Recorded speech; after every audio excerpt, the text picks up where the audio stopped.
तो जैसे कि हमने लास्ट एपिसोड के अंदर देखा था, वो लड़की जो होती है वो गुस्से में अपने एरो को निकालते हुए जो लिन चैन होता है उसे बोलती है कि क्या तुम्हें लगता है कि हम मजाक कर रहे हैं। यहाँ पर जो हमारे 10,000 डीमन सेक्ट का यंग मास्टर है वो अपने 1,000 से भी ज़्यादा सबऑर्डिनेटों के साथ में यहाँ पर आया है। तो इसीलिए अगर तुमने हमारी बात जो है वो ना मानी तो हमारे एक ही इशारे पर यंग मास्टर जो है वो यहाँ पर आ जाएगी, जिसके बाद में तुम्हारा बचना पूरी तरह से नामुमकिन होगा। और अब 10,000 डीमन सेट का नाम सुनते के साथ ही जो लिन चैन होता है वो भी थोड़ा सा हैरान हो जाता है और अपने मन में सोचता है कि 10,000 डीमन सेट मेरी पिछली लाइफ के अंदर ये एक पावरफुल डोमिनिक कल्टीवेशन सेक्ट हुआ करता था। अगर एट वंडरलैंड गेम के बारे में बात की जाए तो इसके अंदर जो जितने भी सेक्ट मौजूद है उन सभी को रैंक जो है वो दी गई है, जहाँ पर कि पहले आते हैं थर्ड रैंक के सेक्ट, उसके बाद में आते हैं सेकंड रेट के सेक्ट, उसके बाद में आते हैं फर्स्ट रेट के सेक्ट, और इनके बाद में आते हैं ग्रेट सेक्ट, और उसके बाद में आते हैं सुपर सेक्ट। और इन्हीं में से अगर जो 10,000 डीमन सेक्ट है उसकी बात की जाए तो वो एक सुपर सेक्ट है, जिसकी की अगर स्ट्रेंथ की बात की जाए तो उसकी स्ट्रेंथ जो है वो बिल्कुल हेवनली स्वॉर्ड सेक्ट के बराबर ही है। वैसे तो ये दोनों ही सेक्ट जो है वो बहुत ज़्यादा पावरफुल है, लेकिन उसके बाद भी ये दोनों ही सेक्ट जो है वो एक दूसरे के मैटर के अंदर इंटरफेयर नहीं करते। अगर स्वॉर्ड सेक्ट की बात की जाए तो उसके अंदर असेंड रियलम की कल्टीवेटर केवल एक ही है, जो कि है मास्टर। लेकिन वहीं अगर 10,000 डीमन सेक्ट के बारे में बात की जाए तो उसके अंदर दो असेंड रियलम की कल्टीवेटर जो है वो मौजूद है। तो इसीलिए मुझे नहीं लगता कि ये बिल्कुल भी एक अच्छा आइडिया रहेगा कि अगर मैं 3 एग के लिए केवल यहाँ पर जो ये लड़कियाँ है इन्हें ऑफेंड कर दूँ, तो क्योंकि यहाँ पर मुझे नहीं लगता कि 10,000 डीमन सेक्ट के साथ में अभी पंगा लेना बिल्कुल भी सही आइडिया रहेगा। और अब थोड़ी देर इसी बारे में सोचने के बाद में जो लिन चैन होता है वो फाइनली तीनों एग जो होते हैं वो निकाल कर जो वे दोनों लड़कियां होती है उन्हें देते हुए बोलता है कि ठीक है, तुम इन्हें अपने पास में रख सकती हो। और अब तीनों एगों को लेने के बाद में वे दोनों लड़कियां जो होती है वो भी काफ़ी ज़्यादा खुश हो जाती है, और खुश होते हुए लिन चैन से बोलती है कि चलो तुम काफ़ी ज़्यादा समझदार हो, तुम्हें पता है कि तुम्हारे लिए क्या चीज़ अच्छी है। और इतना बोलते के साथ ही उनमें से एक लड़की जो होती है उसका ध्यान जो होता है वो पांडा के ऊपर चला जाता है, और पांडा को देखने के बाद में वो लड़की जो होती है वो हंसते हुए बोलती है कि क्या बात है, तुम्हारे पास में तो आयरन ईटिंग बीस्ट भी है, तो ठीक है ये आयरन ईटिंग बीस्ट जो है वो भी हमें दे दो। जो उनका लिन चैन जो होता है वो भी गुस्से में उन लड़कियों की तरफ देखने लगता है और उनकी तरफ देखते हुए उनसे बोलता है कि तुम लड़कियां जो है वो यहाँ पर अपनी लिमिट को पुश कर रही हो, तो अपनी लिमिट जो है उसे पुश करने की कोशिश मत करो, नहीं तो ये चीज़ तुम्हारे लिए बिल्कुल भी अच्छी नहीं रहेगी। और लिन चैन के इतना बोलते ही जो दूसरी लड़की होती है वो अपने एरो को सीधे लिन चैन की तरफ शूट कर देती है, लेकिन हम देखते हैं कि लिन चैन जो होता है वो बहुत ही आसानी से अपनी शॉट की मदद से उसके एरो को बीच में से ही काट देता है। और इससे पहले कि वे लड़कियां जो है वो फाइट के लिए तैयार हो पाती, लिन चैन जो होता है वो आकर सीधे उन लड़कियों के जो एक्यूपेंचर पॉइंट होते हैं उनके ऊपर अटैक कर देता है, जिस कारण अब वे दोनों ही लड़कियां जो होती है वो अचानक से ज़मीन की तरफ गिर जाती है।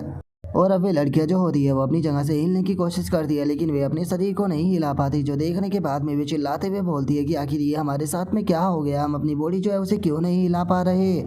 और उनके इतना बोलते के साथ ही लिन चैन जो होता है वो उन लड़कियों के सामने आकर खड़ा हो जाता है, जो देखने के बाद में वे लड़कियां घबराते हुए उससे बोलती है कि आखिर तुम हमारे साथ में क्या करना चाहते हो। जो सुनकर लिन चैन जो होता है वो उन लड़कियों से बोलता है कि तुम्हें घबराने की कोई भी ज़रूरत नहीं है, मैं यहाँ पर लड़कियों के ऊपर हाथ जो है वो नहीं उठाता। और इतना बोलने के बाद में लिन चैन जो होता है वो अपने पास से कुछ रस्सियाँ जो होती है उसे निकाल लेता है, जो देखकर वे लड़कियां जो होती है वे भी चिल्लाने की कोशिश करती है, लेकिन इससे पहले कि वे बचने के लिए कुछ कर पाती है, लिन चैन जो होता है वो बहुत ही फनी तरह से दोनों ही लड़कियां जो होती है उन्हें रस्सियों से बांध देता है। और अब हम देखते हैं कि लिन चैन जो होता है वो एक घास जो होती है उसे उठा लेता है, और उठाते हुए उन लड़कियों से बोलता है कि वैसे तो मैं लड़कियों को ज़्यादा परेशान नहीं करता, लेकिन तुम लोगों ने यहाँ पर अपनी जो लिमिट है उसे क्रॉस किया है, तो इसीलिए तुम्हें इस चीज़ का पे तो यहाँ पर ज़रूर करना पड़ेगा, ताकि तुम लोगों को अच्छा और बुरे के बारे में एहसास हो सके।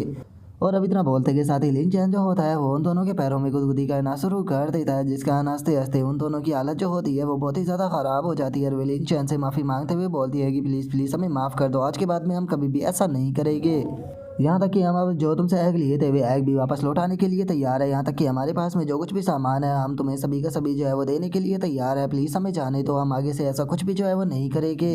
जो सुनते के साथ ही लिन चैन जो होता है वो उन लड़कियों से बोलता है कि मैं तुम्हें जाने तो दे सकता हूँ, लेकिन मुझे डर है कि तुम लड़कियाँ जो है वो यहाँ पर अपनी बॉस को लेकर आ जाओगी, और क्या उसके बाद में तुम्हारा बॉस जो है वो मुझे जाने भी देगा। जो सुनकर दूसरी लड़की जो होती है वो लिन चैन से बोलती है कि बड़े भाई मेरे हमारी बात का जो है वो यकीन करो, अगर आप हमें जाने देते हो तो मैं आपसे वादा करती हूँ कि इस बारे में अब अपने जो यंग मास्टर है उसे कुछ भी नहीं बताएंगे।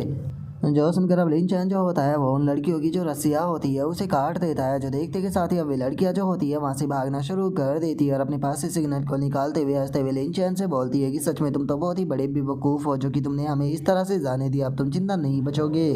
और अब इतना बोलते के साथ ही वो लड़की जो होती है वो सिग्नल को आसमान में छोड़ देती है, और उस सिग्नल को आसमान में छोड़ते हुए बोलती है कि जल्दी ही हमारे जो यंग मास्टर है वो अपने लोगों के साथ में यहाँ पर आ जाएंगे, उसके बाद में हम देखना तुम्हारे साथ में क्या करते हैं, हम तुम्हारी ज़िंदगी जो है उसे नरक से भी ज़्यादा बदतर बना देंगे। और इतना बोलकर वे वहाँ से भागने की कोशिश कर ही रही होती है, लेकिन तभी हम देखते हैं कि लिन चैन जो होता है वो आकर एक लड़की के आर पार अपनी जो स्वॉर्ड होती है उसे कर देता है, जिस कारण वो लड़की जो होती है वो मरकर वहीं जमीन पर गिर जाती है। और उसे मारने के बाद में जो लिन चैन होता है वो दूसरी लड़की से बोलता है कि मैंने कहा था कि मैं लड़कियां जो है उनके ऊपर हाथ नहीं उठाता, लेकिन मैंने ऐसा कभी भी नहीं बोला था कि मैं लड़कियों को जान से नहीं मारता हूँ। जो सुनते के साथ ही जो दूसरी लड़की होती है उसे काफ़ी ज़्यादा गुस्सा आ जाता है और वो गुस्से में अपने अटैक को बनाते हुए बोलती है कि बास्टर्ड मैं तुम्हें जिंदा नहीं छोड़ूंगी, जान से मार दूंगी। और इतना बोलकर वो लिन चैन के ऊपर अपना जो अटैक होता है उसे कर देती है। लेकिन हम देखते हैं कि लिन चैन जो होता है वो बहुत ही आसानी से पहले तो उस लड़की का जो अटैक होता है उसे डिस्ट्रॉय करता है, और उस लड़की के अटैक को डिस्ट्रॉय करने के बाद में अपना जो अटैक होता है वो भी उस लड़की के ऊपर कर देता है। और हम देखते हैं कि लिन चैन का अटैक इतना ज़्यादा पावरफुल था कि वो लड़की जो होती है वो भी वहीं पर ही मरकर अपने साथी के ही पास में ज़मीन पर गिर जाती है।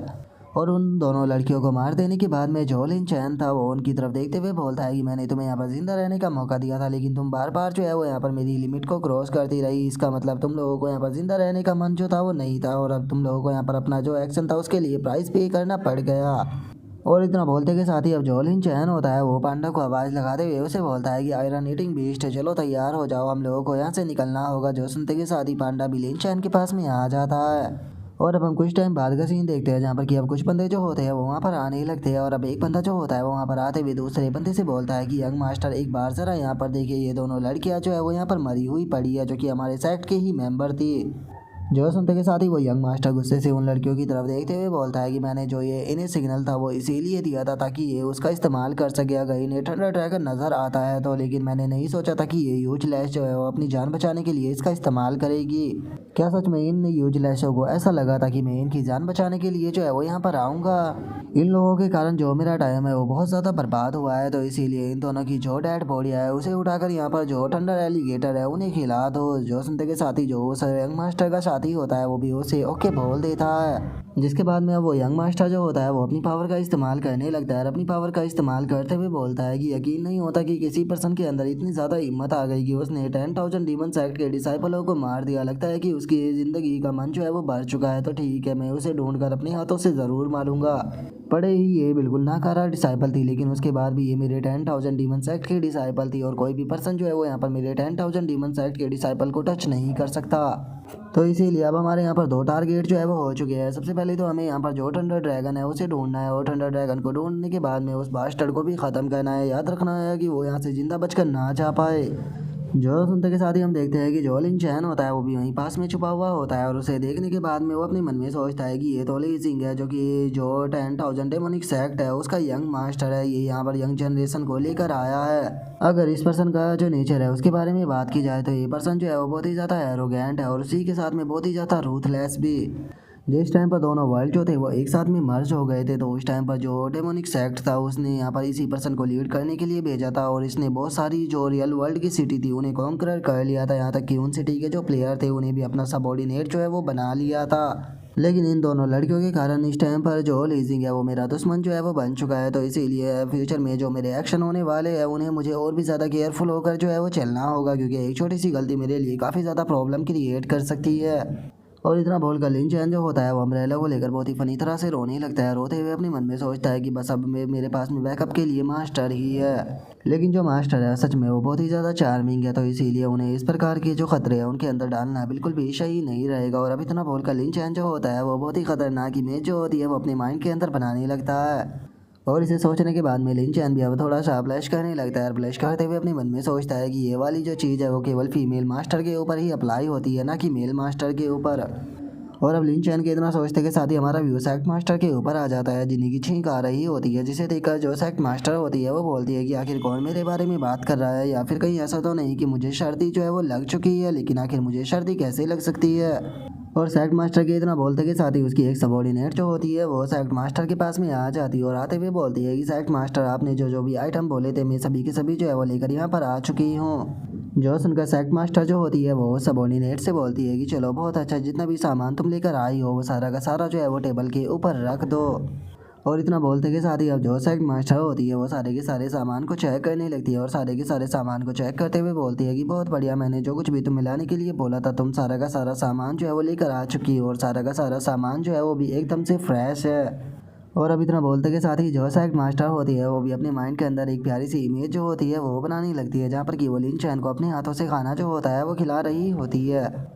और अब इस इमेज को याद करने के बाद में सेक्ट मास्टर जो होती है वो ब्लश करते हुए अपने मन में सोचती है कि एक बार जब मैं अच्छा खाना बनाना जो है वो सीख जाऊंगी तो उसके बाद में मैं यहाँ पर अपने डिसाइपल को अपने हाथों से खाना जो है वो खिला पाऊंगी, जिसका वो जो अपनी स्ट्रेंथ है उसे दोबारा से रीगेन कर पाएगा अगर वो थक जाता है तो। और अब सैक मास्टर के इतना सोचते के साथ ही हमारा आज का एपिसोड जो होता है वो यहीं पर ही कंप्लीट हो जाता है। तो नेक्स्ट एपिसोड के अंदर देखिए कि आगे क्या होता है। अगर आप लोगों को वीडियो अच्छी लगी हो तो लाइक करना, चैनल को सब्सक्राइब करना। मैं मिलता हूँ नेक्स्ट एपिसोड के अंदर, तब तक के लिए बाय बाय गाइस।